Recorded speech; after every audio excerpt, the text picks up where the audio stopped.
For the final presentation, I'd like to introduce a speaker who I know really well.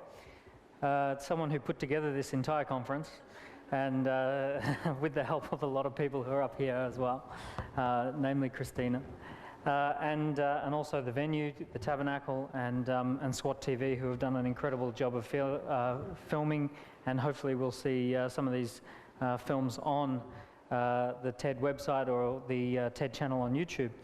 The next speaker is, of course, Daniel Priestley. Please welcome him to the stage.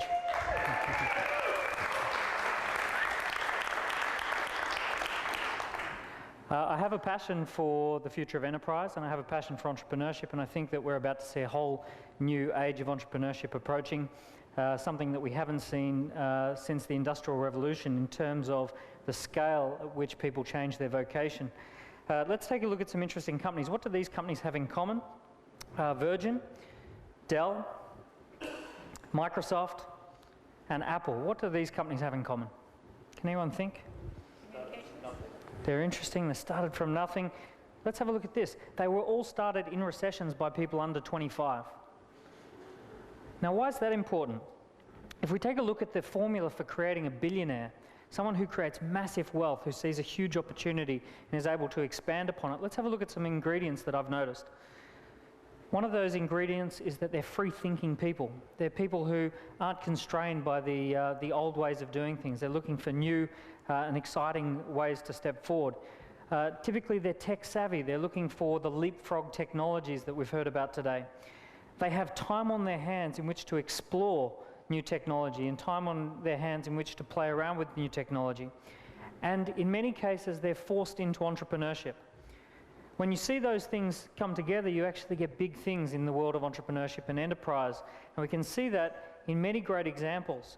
You know, some of my favorites, Jim Henson, who created the Muppets, Bill Gates, Richard Branson, Steve Jobs, Anita Roddick, Larry Ellison, James Dyson, and Michael Dell, just to name a few people who fit that criteria on how to create a billionaire.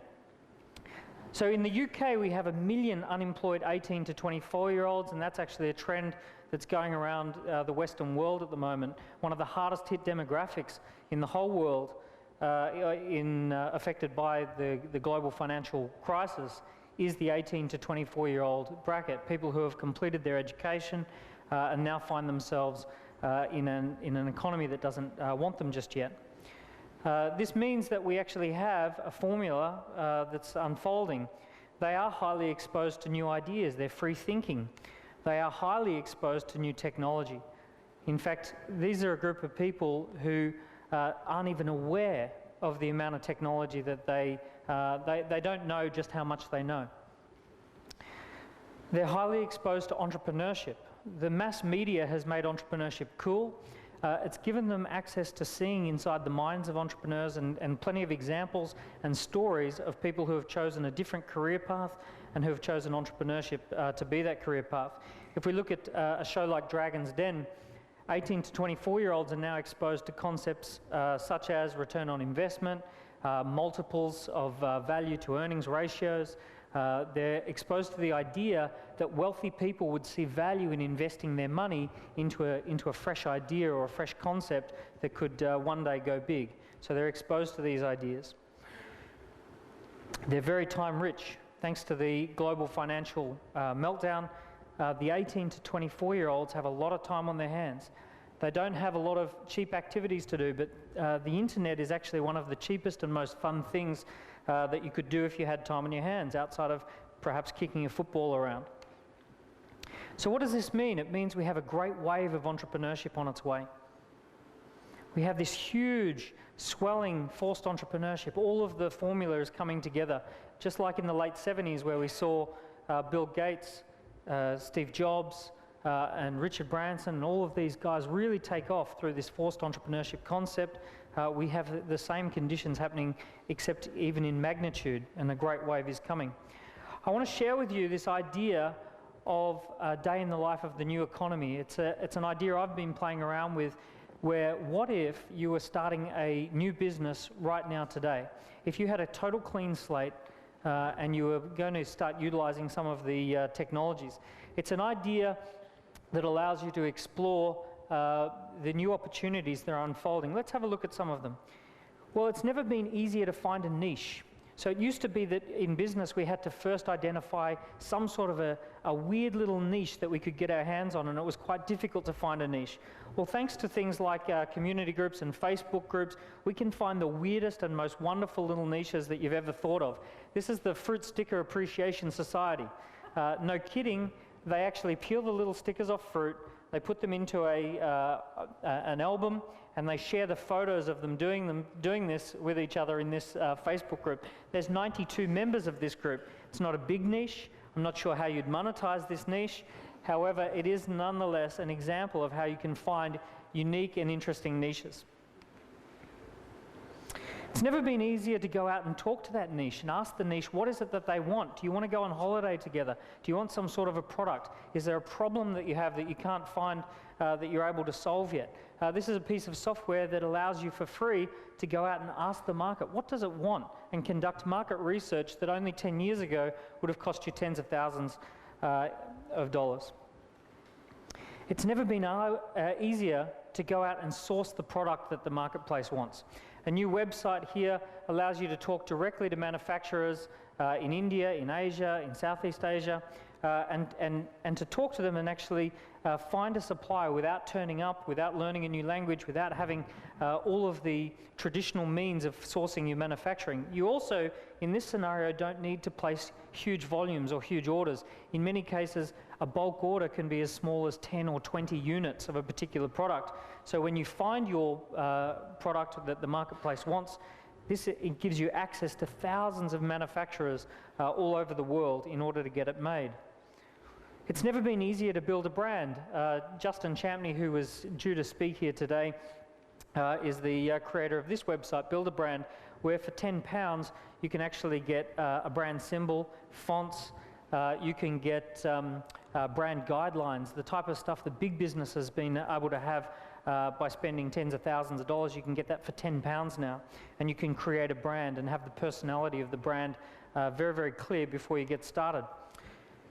It's never been easier to sell online. These are friends who have created, or friends, they're a big, big business who have created a little spin-off that enables little businesses to use state-of-the-art e-commerce software to, within 10 minutes, be ready to sell their products online. It literally takes 10 minutes to create an online store and be ready and able to accept payment for your new products that you've just set up.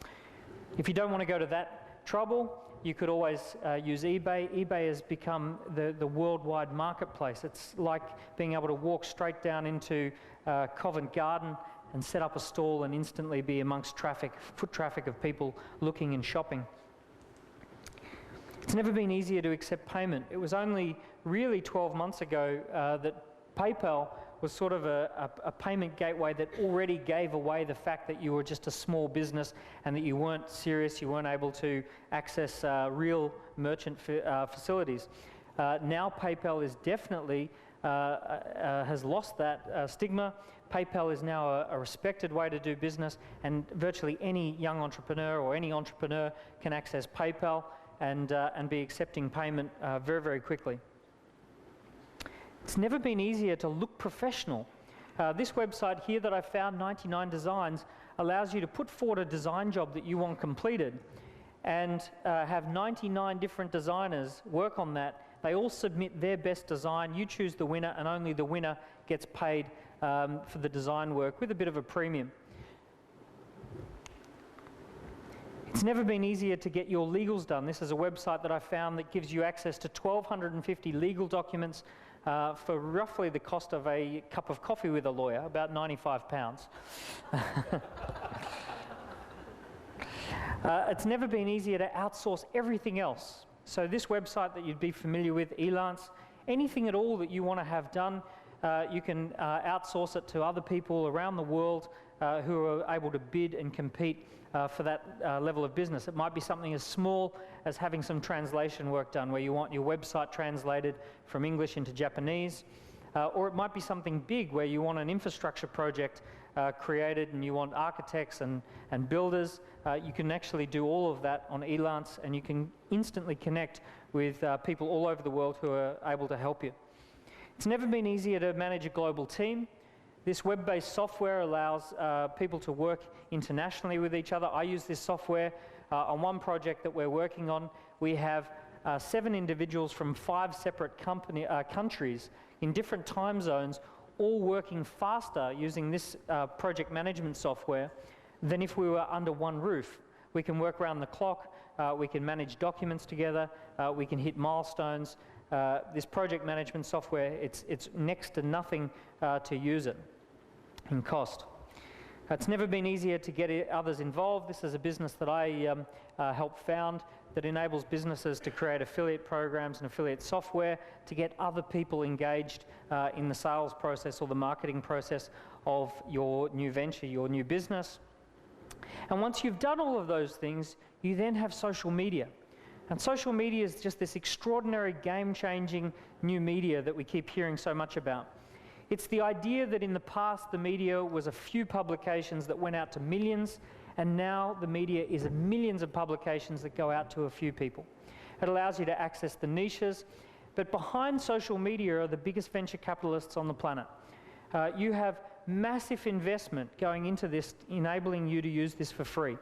If you were a small business 10 years ago and you said, I want to have global distribution of my videos and my films, I want to have global audio downloads and podcasts and have a network of publishing that goes worldwide and is freely available whenever people want it. I want to be able to have video conferences with my team internationally. I want to upload all the documents that we need so they're available from an internet cafe in Thailand. If you said that you wanted all of those things to be freely available for your little startup, people would have thought that you must have some very big venture capitalists behind you putting millions into your business. Well, the truth is that is accurate. The big venture capitalists, the big money has flowed into these sort of brands, these sort of businesses, enabling all of that technology to be freely available and for small businesses and startups to be able to use this to promote their business. In many cases, it also levels the playing field. I'll give you one example. In Facebook, if you want to set up a page for your business, it doesn't matter whether you are a massive company or a tiny little startup business, it gives you the same template. Now, why is that a good thing? Well, it actually makes it complete level playing field. A small business is looking just the same, just having the same tools and resources as a big business on this particular platform. It's the same with YouTube. YouTube gives you a channel. It doesn't matter if you're a multi-billion-dollar corporation or a tiny little startup, you can customize that channel the way you like, and it can get exciting traction and attraction with the marketplace. These are very, very powerful, game-changing trends that are all spelling out one big thing. It means that we are on the verge of an entrepreneur revolution. We have a situation where it's quite possible that the Industrial Revolution that happened 150 years ago could actually reverse. We could have a situation where the butchers, bakers, and candlestick makers who were swept up into the factory floors, which later became the corporate cubicles, are now going to find their way out into the marketplace as entrepreneurs in enterprise, and it could happen absolutely in droves. I recently met a lawyer who I saw him at a breakfast, and he explained to me that on one very hot day he caught the public transport into the city. It was an hour journey that he did every single day to and from in peak hour, crammed into the box carriages with hundreds of people on the same commute. And it was a very hot day and he was sweating. And he said to me that it was actually on the spot, without talking to his family, that he walked in and decided to leave his employment. He worked for a large corporation where he was billed out for many hundreds of pounds per hour. When he left, 5 of his key clients decided to actually switch across and work with his home-based small firm. The marketplace saw more efficiency in a small home-based entrepreneur than in one of the largest consulting firms on the planet. His rates were cheaper. He also had a lot more time and a lot more patience and care and attention in this enterprise structure that he had created. I asked him, what is the best thing about being a home-based entrepreneur now? And he said to me that with his 5 clients, he often uses video conferencing through Skype for free. And he said, I hang my jacket, my shirt, and my tie off on a coat stand. I've got my beautiful bookcase behind me. I bought the desk that I always dreamed that I would have. I've got my computer and my video chat there. The best thing is that when I have a video conference, I stand up, I put on my suit shirt, my suit jacket, my tie, I leave on my ripped jeans under the desk, and I'm in business. So ladies and gentlemen, my vision for the future of enterprise is the entrepreneur revolution, and thank you very much.